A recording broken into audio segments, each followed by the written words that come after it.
Oui, salut les amis, c'est Fabien Klimenko de Cannes.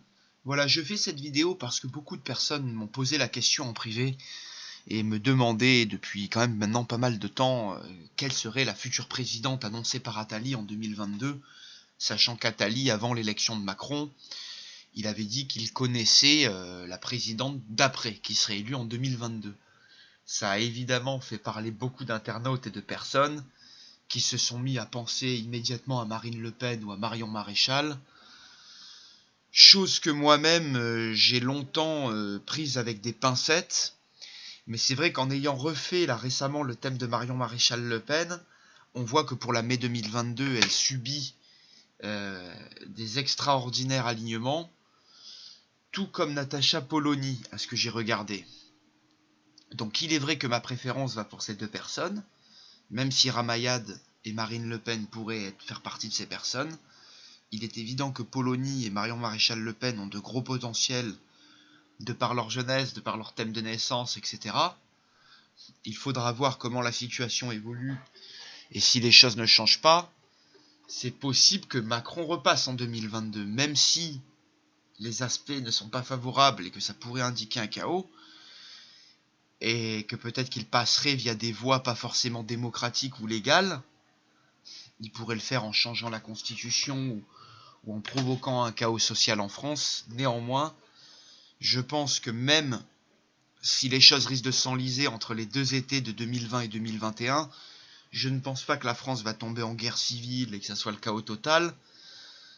Je ne pense pas qu'on en arrivera jusque-là. Néanmoins, je pense que la menace FN peut être brandie là, dès mars 2020, et une personne comme Natacha Polony ou Ramayad aurait des bons profils justement pour rassembler contre justement une menace Front National éventuelle. Ce qui n'est pas impossible au vu de ce qui se passe en France. Voilà. Et c'est vrai qu'on pourrait créer un nouveau Macron médiatique comme Polony qui pourrait séduire un grand nombre de personnes. Voilà. Donc, nous sommes en fin 2019 quand je réalise cette vidéo. On va en reparler, on va en prendre le temps. Je tenais quand même à mettre ces quatre personnes sur la table pour 2022 et dire voilà, il se peut que ce soit l'une de ces personnes, on va le confirmer dans le temps qui arrive.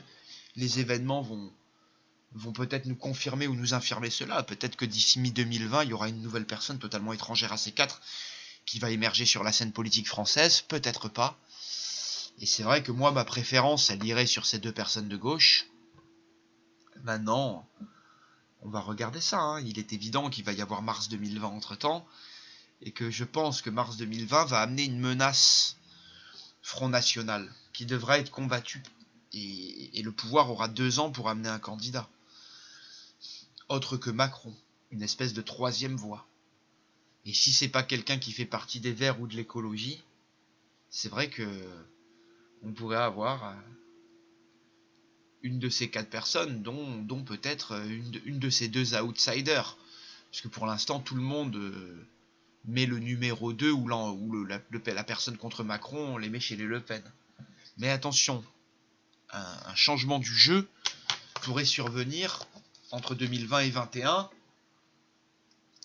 suite à un début de chaos social, suite à une crise économique ou un ralentissement économique très fort au sein de la zone euro dès la moitié de 2020, toutes ces choses pourraient survenir, sans compter que la situation géopolitique mondiale pourrait se tendre entre janvier et mai 2020. Je pense notamment au Brexit, mais à des dossiers comme l'Iran ou la Corée du Nord. Voilà. On en reparlera et voilà, et merci de votre attention pour cet audio.